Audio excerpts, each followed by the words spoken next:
talk bribes. Bribing is the way of life out here. Bribes are equivalent to business. It's like, oh, Daddy Warbucks with the cash is here.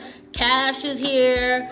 I'm broke too. Then yes, you are gonna blow up and you're gonna be in Times Magazine as a white guy in Africa talking about, when I first came out here, like I said, I've done everything by myself, right? $30,000. $30,000 to put one of our products onto.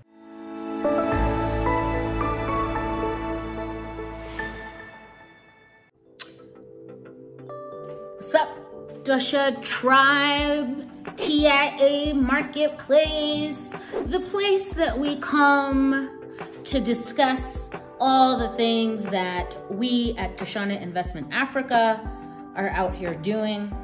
A space where you can find information on how to start a business in Kenya, the challenges one faces dealing and doing a local business, as well as a place for education for our local market with our local products. So, karibu tena, welcome to the place. So today, I've been sitting over here drinking my coffee and I thought to myself, let's talk bribes.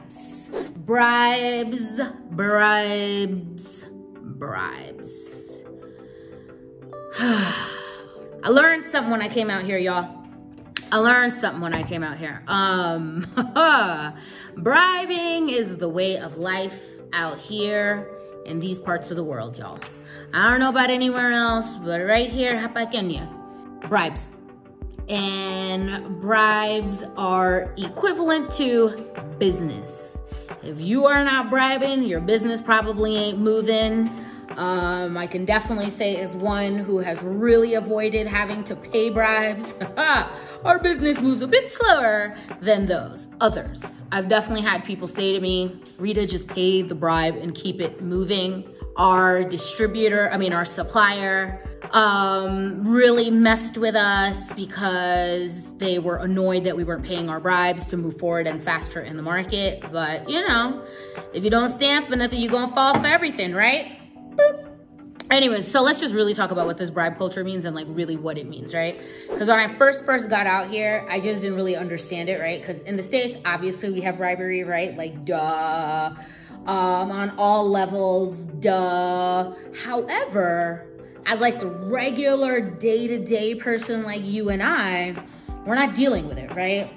Like if you really wanted to start a business in the States, I mean, you could get onto LegalZoom.com, give them your little money, boop, they get it done for you. And you haven't had to run nobody, nothing extra for nothing, right?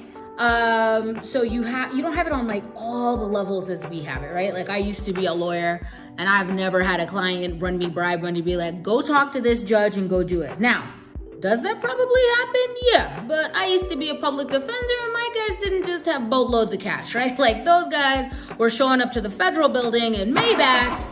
My guys were showing up to state court off the train. Difference. Anyways, these bribes, y'all. So I'm just gonna run down just some of the bribes that we have been hit up with just to really give you an idea. And we are a small SME. We are just brand new to the game as entrepreneurs in this country. And this is just some of the numbers that they run me. Now, my American accent is strong. And so generally around these parts, anytime they hear this American accent, they get them little dollar signs. You know that little emoji with little dollar signs and it's like, bah! Yeah, that's what they get excited, right? It's like, oh, Daddy Warbucks with the cash is here. Cash is here. Not knowing it's like, fam, I'm broke too, okay?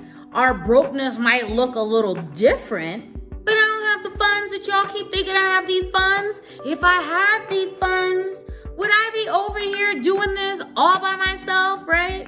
Most guys who are foreigners who come to these parts, they just hire agents to do everything, right? They'll just hire somebody to run up, go do what they have to go do, and they sit back. A lot of these, like I was reading this article in Times Magazine, and they were talking about, oh, these companies that are disrupting Africa, right? And like, One of them is Twigga, and it's like, this is a company owned by whites who came over here with venture capital money. And yeah, those guys, those are daddy warbucks, right? Like they got into the market, blew up, moved really fast. Sure, if you walking in here with venture capital money and you just got bags and you've got this African as your front and he's just running cash all over the place, then yes, you are gonna blow up and you're gonna be in Times Magazine as a white guy in Africa talking about you're disrupting Africa. Anyways, I hope my facial expressions let you know how I feel about that, but whatever. Anyway, so for myself as a female, Black American mixed person coming back here who has started her own business in importation of quality and value for our local guys who do not have access or are not really being able to get into these parts. We're here for you, right? We're gonna bring you real wellness products, real health products that can really help you. But these bribes, y'all, oh God. All right, so just to run it down real quick. So when I first came out here, like I said, I've done everything by myself, right? I.e. meaning I have sat in Nyayo House, which is the immigration office, where you get your papers for your passport, your visas and all of that. I have queued up and lined up with regular folks at like 5:30 in the morning, okay? Sitting there waiting in line all day, and then it gets to 3:30, boop, these guys shut down. It's interesting, right? Like government places, they always shut down at the same time everywhere, right? Well, it's like, it's 3 o'clock, I gotta go. I got other stuff to do. And it's like, and the rest of us who've been sitting here, and it's like, y'all should have been here earlier. And it's like, how much earlier I gotta be out here? Anyways, neither here nor there. But the point is that there's really probably not an office in CBD where I bet you if I still walked up over there, it'd be like, oh God, she's back. And it's like, I'm back, what's up? So CBD, right, Central Business District is kind of where you get like a lot of your paperwork, right? Your importation documents, your business documents, health certificates, all of this other stuff, right? So I had gone to go and get my first sets of like business papers and all of that. Like I said, I did everything on my own. Would go to the office, provide them whatever paper they wanted. They'd send me back, bring me back, send me back. And sometimes they're gonna really waste your time in the hopes that you get so frustrated that you just run them some cash, right?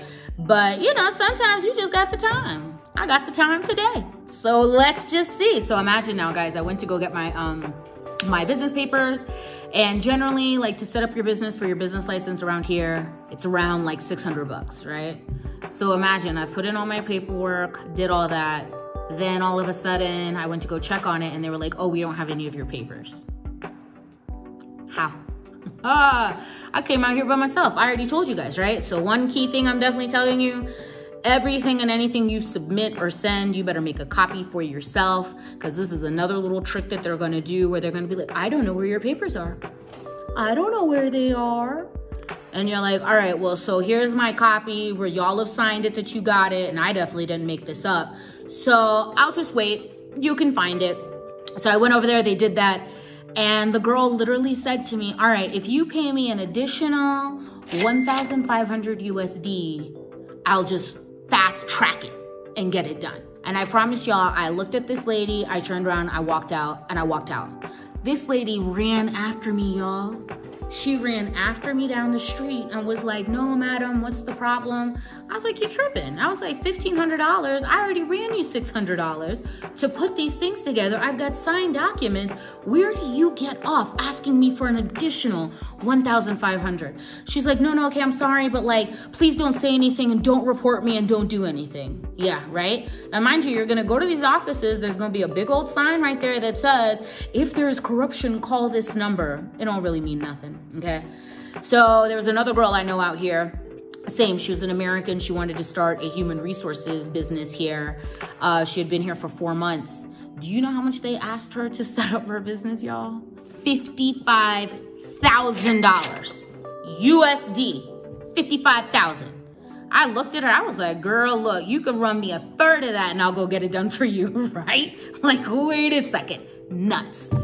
Originally, I believe in one of my other videos, I told you guys I had originally started out my business being an importer of our own private label wine, Narrative Wine. It will be back out here soon. COVID done messed it up, but here we are. I had gone to the liquor board, guys, And for them to issue, they kept saying to me, you should just give me like some mbuzi. You should give me some mbuzi. And mbuzi is a goat.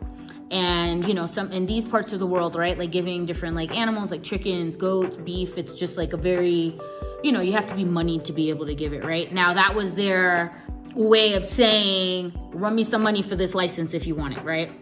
So imagine when they messed up on my licenses, I'd already paid all the fees to get my license. I had to change my business name maybe like 1 or 2 months after they had issued my liquor licenses to me. And when I went back to ask them to just change the name, that's it. Like, y'all already got your money, change the name. Do you know how much they asked me for, y'all? $15,000. $15,000. So I ain't got it. I ain't got it. If I had $15,000 like that, you guys wouldn't see me in here all the time. And they looked at me and they were like, so now what do you want to do? And I was like, I mean, I don't have it. And they were like, well, then it seems like you're not going to have liquor licenses. So we don't have our liquor licenses because I didn't have $15,000 to run them, right? Moving forward, we had definitely like changed a lot of our stuff. Now we started moving into more wellness and nutritious products, and we started doing our sodas with nutrition, our gold drink, our active shot drink, and our kids drink. And we would go to different stores, right? Like, so we're going to like grocery stores, both like, you know, your local small grocery stores that really just cater to that neighborhood, as well as going into Class A supermarkets like your Carrefour. And these guys, just for them to list your product on their sheets, everybody wants a cut. And we're talking about like, they want all of their managers to get like $300 to $500 a piece. Like right now, we've got a real piece of shit from this. You guys, one of you assholes watch this, but those guys, the head of, same, it's like, yeah, I like your products, we'll put it on there, but you got to run me $300. And I was like, this is unacceptable. So he was like, fine, give me 150. So we gave it to him, y'all, right? Because all across the country, and we want to be in this place, right? And how about I haven't heard from this man? He avoids my phone calls, doesn't pick up any of that, right? 150 bucks gone, and to me, it really irritates me, right? Our products are all nutritious supplements, right? So our products have like vitamin A and zinc and calcium, all the things that one needs for wellness. We have been trying to put our products onto the Pharmacy and Poisons Board. Y'all, some of these bribe numbers these guys want, it's unbelievable. One of them, they quoted us, you ready for this? $30,000. $30,000 to put one of our products onto, just to get the little certificate. And like the certificate is, you can just put it on there for free. 30,000, y'all. Y'all just got $30,000 just sitting around in cash, and it's not like anything works on credit out here, right? Like when I first moved out here, I really got my whole life, because in the West, we work everything on credit, right? Everything's on credit. Like, just put it on my card, just let me just put a little on it. These parts of the world, it's cash. Cash is king. Cash, cash, cash. I ain't got 30,000, right? We came out here with a certain amount of funds to be able to start our business. We did not anticipate, I did not anticipate the numbers that these guys were gonna be asking us for.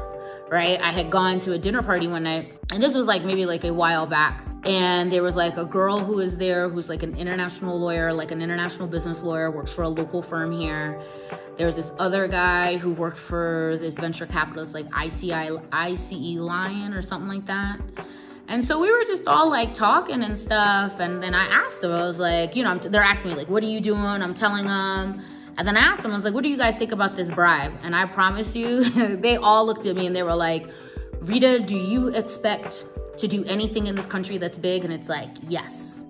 Well, then you're gonna have to be bribing people. And it's just that simple. Imagine a lawyer is telling you this, right? Like, as somebody who's a former lawyer, you take an oath, you're not supposed to do all this. And here's a whole lawyer telling another one, run them they cash, girl. It's just that simple. That's how it works out here. If you want to be big, that's what you're going to do. If you don't want to, it's not a big deal. Then don't run them any money. So imagine, guys, in my mind, I've been like going back and forth, like, how do we now maneuver this, right? How do you maneuver being here, dealing with that? What do you do knowing that that is the norm and the culture here, right? These are questions I posed to you. If you guys got solutions for me, let me know. But one thing I have learned is to make sure to definitely send out somebody who does not have an American accent to go and talk behalf of our company. So at least then, and mind you, this is a 30,000 bribe that they asked to somebody who's a full Kenyan, not me, okay? If I would have gone over there, y'all, this thing probably would have been like 100,000. Like, yep, you got it somewhere, you're American. And it's like, if I had $100,000 in cash sitting over here, sir, you and I would never be talking, okay? Okay. Anyway, so guys, one of the things I want you guys to really keep in mind, if you are going to be coming out here to do like a local business, right? Not this online businesses, but like an actual creation, manufacturing, distribution, all of that, any of that. Distributors are going to be expecting money. We've definitely gone to quite a few different distributors looking for them to take our products. And imagine these distributors want for each of their managers $300. And that's just to give it to them. That does not mean that they are gonna like plug your product, market your product, push your product. Nah, this is just to write your little product on their little list and that's it. And if you don't run it to them, guess what they're gonna do? Boop, get rid of it. And now what? You know what I mean? So I'm just giving you guys a thought about kind of what happens out here, what you kind of got to deal with on every sector and every level. I'm giving you this so that you can mentally prepare yourself, because legit around here, this resiliency and tenacity, it's a must, right? Like and subscribe us, guys. TIA Marketplace, your place to find everything you need to know how to be out here to live and thrive and do what you got to get done, right? See you guys later. Peace be with you. Bye.